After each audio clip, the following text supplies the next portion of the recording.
great question. My brother asked me. I thought maybe he had an old pair of shoes or boots, cowboy boots my dad's, and he was trying to pawn off on somebody. But I knew he knew that my feet were way bigger than my dad's or Blair's or any of my other brothers. I don't know why I got such big feet, but anyway. Thank you so much for the gift. That is exciting. We're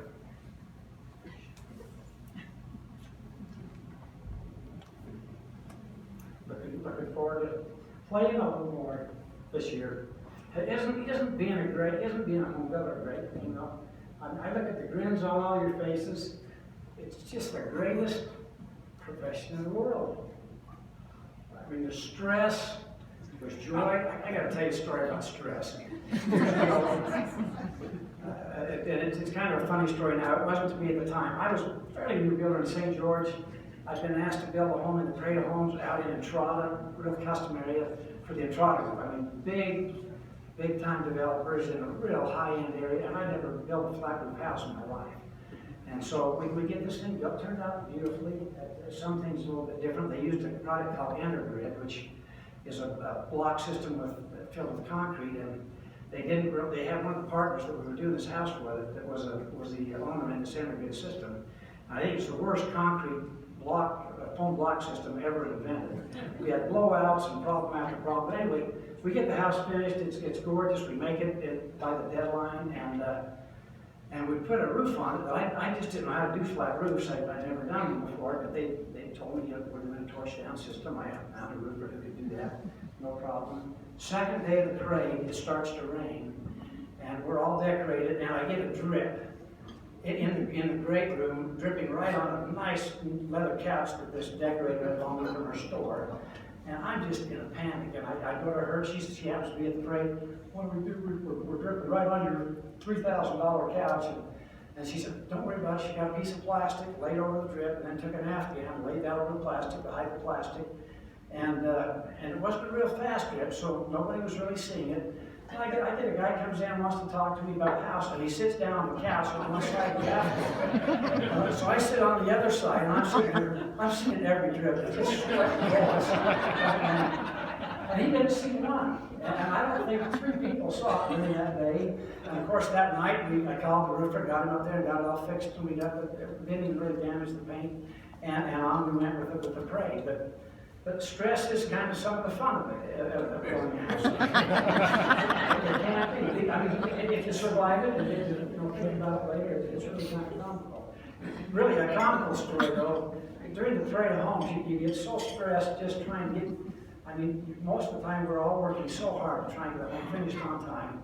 In St. George, there are huge, pretty good-sized penalties if you aren't done by a certain day, a couple of weeks before the parade, and it's $500 a day if you're not done. In fact, one year, Brett's dad and I, we all the money from that goes to pay to the scholarship fund. And we said, well, we think you ought to name the scholarship fund the Bangerter Boys Scholarship Fund.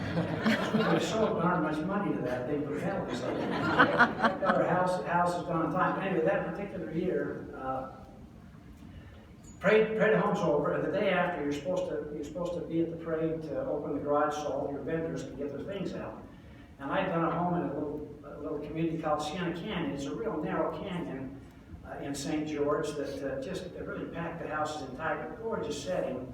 And I thought, and I'm sitting there waiting for vendors to come. Nobody's coming. And I thought, this canyon was so narrow. I thought I can drive up on the bluff above and maybe take some aerial photographs of the house. And I thought, well, I'll take the garage door opener with me just in case somebody comes by, and I'll bet I can make it work from there.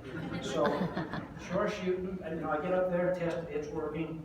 A vendor comes by, a banker guy, and I must have been just fried because I decided I'm gonna have some fun here. So I hit the button, and he walks in the garage, starts to grab the box. And about the time he's just outside the garage door, I hit the button again, so the garage door's open.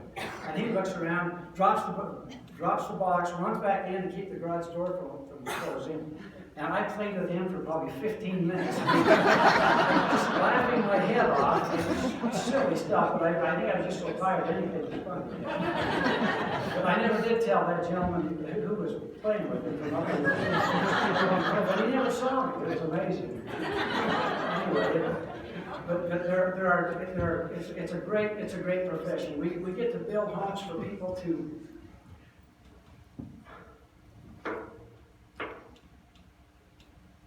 raise their families in.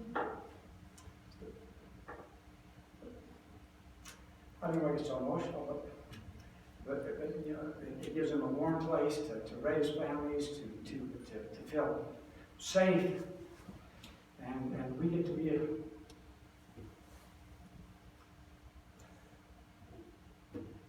big part of that. Another great thing of being a builder is the relationships with other builders and in associations like this. Great men, all of you here. I'm just so thankful for the time you spend. That we don't get any compensation from it monetarily, but there's great compensation, great blessings come from working with other members of your association, and instead of being in a combative, competitive situation, you're there pulling for each other and making the industry more reputable, more strong, and more respected. And I just appreciate the service all of you give to the association. Some of you have been here for a long time on board. We have a couple of past presidents that come to every executive committee meeting still, and they're valuable, and they give valuable input, and they're important to our association. I just want to thank you for that. Thank you very much.